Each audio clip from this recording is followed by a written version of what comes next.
to the corner, and there goes Colette crashing to the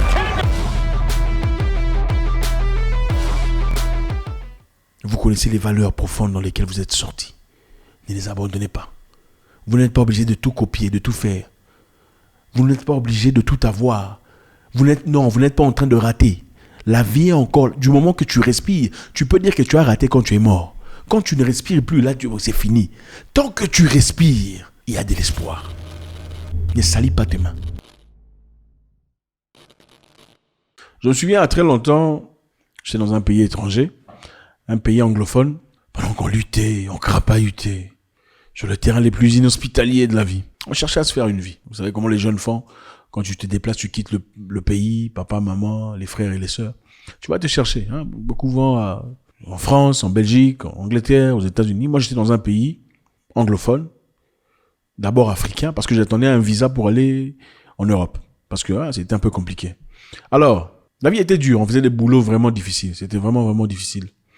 Vraiment difficile, hein. On faisait des boulots vraiment, vraiment bizarres. J'en ai déjà parlé pour ceux qui savent. Nettoyer, garder les voitures, sécurité. Si tu as la sécurité, donc là, tu as monté d'échelon. Sécurité, donc, lui, il a un boulot, tout ça. Je me souviens, même le premier jour, j'ai eu mon boulot de sécurité. J'ai mis ma tenue de sécurité, là. Je suis en train de marcher dans le quartier comme si j'avais gagné le jackpot. Maintenant, un pote avec qui on était, Philippe, me dit, mon cher, faut pas faire ça. C'est honteux.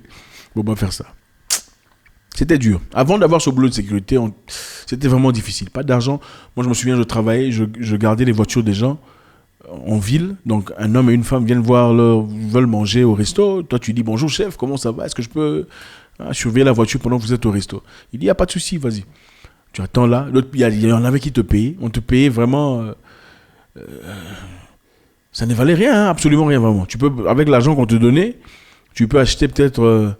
un petit pain, pas le gros, le petit pain, avec l'argent qu'on te donne. Je me souviens un jour, on m'a laissé cramer là. Le monsieur entrait avec sa copine, je suis resté là. C'était de 19h. De 19h, pardon, 17h. C'était à 17h qu'ils sont arrivés. Des jeunes là, je crois, à 22 ans, avec ça, tout ça. Ils sont entrés dans le restaurant de 17h à 4h du matin. Et à 4h du matin, quand ils rentrent, au départ, il était souriant. À 4h, quand il rentre, il marche comme ça. Il me regarde comme ça. Il ouvre sa voiture, il entre, brum, il démarre, il part, il s'en va, sans me payer. Qu'est-ce que tu vas faire? Toi, tu l'as attendu jusqu'à 4h du matin. C'était difficile.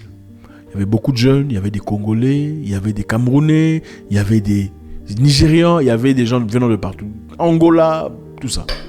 Un jour, je rentre, je vais travailler quelque part pour essayer de nettoyer. Quand j'ai fini, je suis passé au bar pour me changer les idées. J'ai pris un petit coca là en train de boire.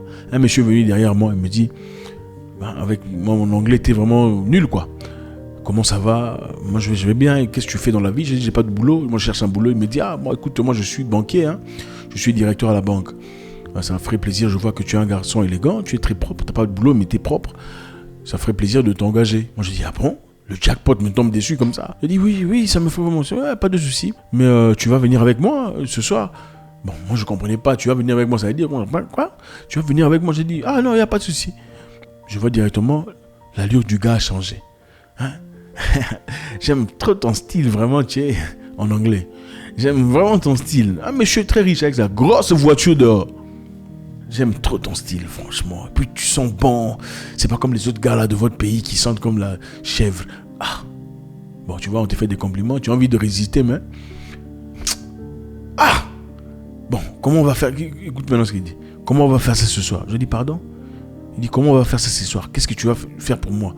Parce qu'évidemment, tu vois, pour avoir le boulot, il faudrait que...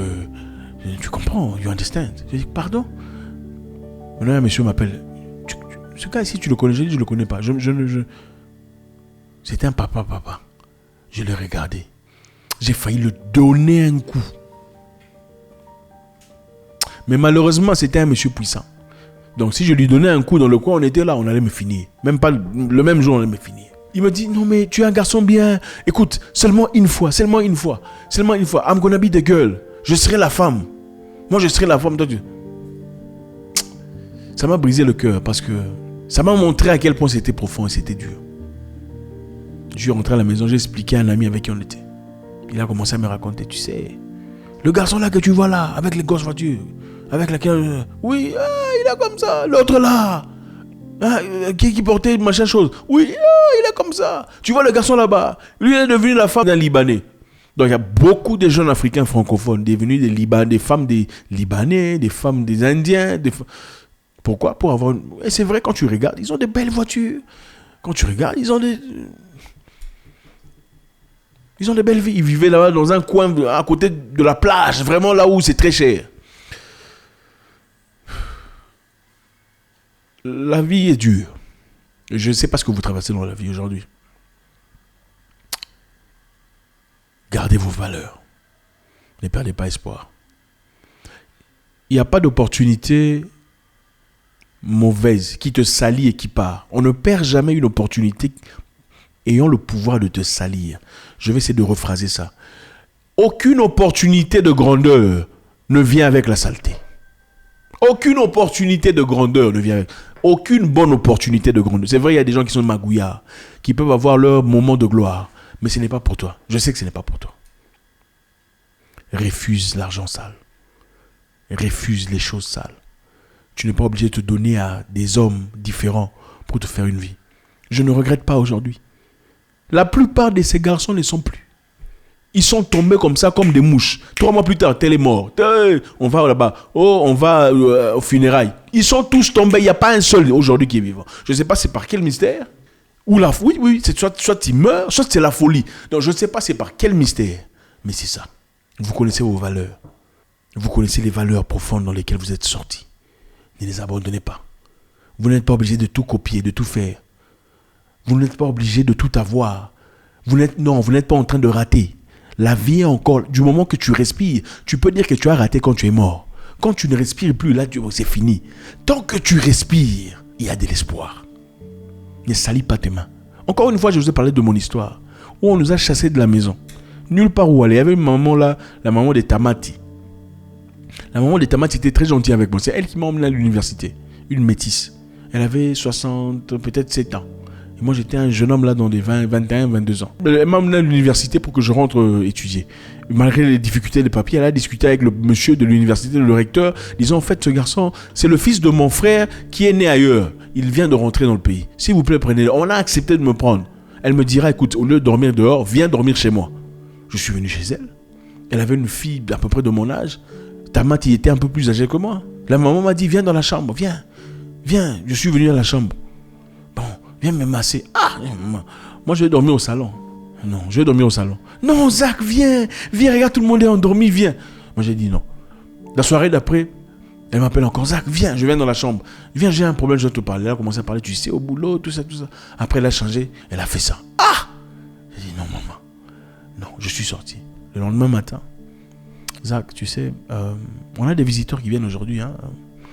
Il n'y a pas de place, il faudrait bien que tu partes. C'était pendant l'hiver. Je suis sorti, je suis parti. Moi qui 2 jours avant j'étais content, je suis arrivé dans une maison, on me donne des hamburgers faits maison avec des frites finalement.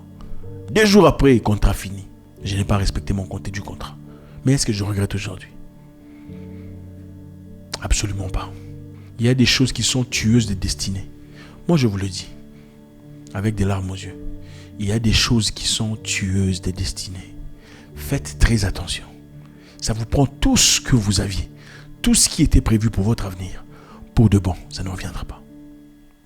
Pendant ma carrière de boxe, j'ai fait beaucoup de choses. Je suis parti aux États-Unis pour améliorer, pour me performer, pour optimiser ce que j'avais comme compétences. Je me suis entraîné avec l'entraîneur des vendeurs Holyfield. Je ne donnerai pas le nom par respect. C'était un entraîneur des vendeurs Holyfield. Et vendeur Holyfield, c'est le monsieur qui a battu Tyson. Hein. Il a tapé Tyson 2 fois, ouais. Très respecté. Son entraîneur m'a pris. Je vivais avec lui, c'était en plein forêt.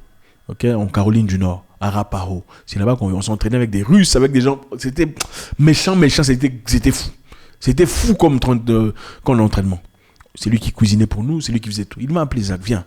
Tu as quelque chose d'extraordinaire. Ton étoile est plus grande que l'étoile de Tyson et de Holyfield. Il m'a dit à moi. Moi, je les ai entraînés. Tu es quelqu'un de extraordinaire. Mais il y a 2 choses que je veux te dire. Si tu les acceptes, tu seras beaucoup plus grand qu'eux. C'est moi qui te le dis. Si tu es d'accord, suis-moi dans mon bureau. Je suis parti dans son bureau. 73 ans d'âge. Il me dira, première chose, si tu veux progresser dans cette histoire, oublie Dieu. Dieu n'existe pas. Deuxième chose, si tu veux progresser, oublie ta famille. Si tu es d'accord, je te donne un livre pour aller lire. Oublie Dieu. Dieu n'existe pas. Si Dieu existait, pourquoi il a permis que les esclaves soient jetés dans l'Atlantique? Qu'est-ce qu'ils avaient fait? Oublie ta famille. Si tu es d'accord, je te donne un livre pour aller lire. Cela avait brisé les fondements de mes valeurs. Je ne pouvais pas.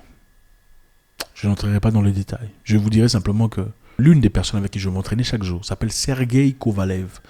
Sergei Kovalev, c'est un Russe. Il est devenu champion undisputed champion. Champion, je ne sais pas comment on dit ça en français, des light heavyweight. Un super multimillionnaire. Dans des trentaines de millions de dollars. Dans un combat, il se faisait beaucoup d'argent. Et je me souviens très longtemps, à cette époque, il avait tellement faim, il n'avait pas d'argent. Un jour, il m'a demandé de lui prêter $20. Je lui ai donné $20. Il m'a dit qu'il allait me rembourser pour acheter à manger, parce qu'on ne mangeait pas très bien. Avec mes $20, il s'est acheté à manger. Il m'a dit, je veux te rembourser. Jusqu'à aujourd'hui, il me donne mes $20. Sergei, je suis content pour lui. Chacun fait ses choix dans la vie. Est-ce que je regrette? Non, je ne regrette pas. Je suis philanthrope. Je suis ingénieur. Je suis quelqu'un. Je suis développeur immobilier. J'ai beaucoup de portes pour moi. J'ai beaucoup de portes pour moi. Je suis champion du monde de glory.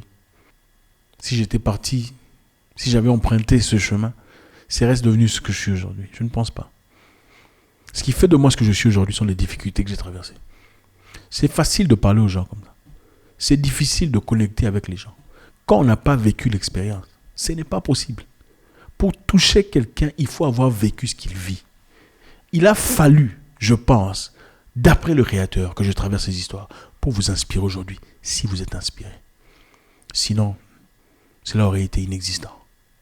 La vie est un combat, une lutte au corps à corps où tous les coups sont permis, selon vos valeurs.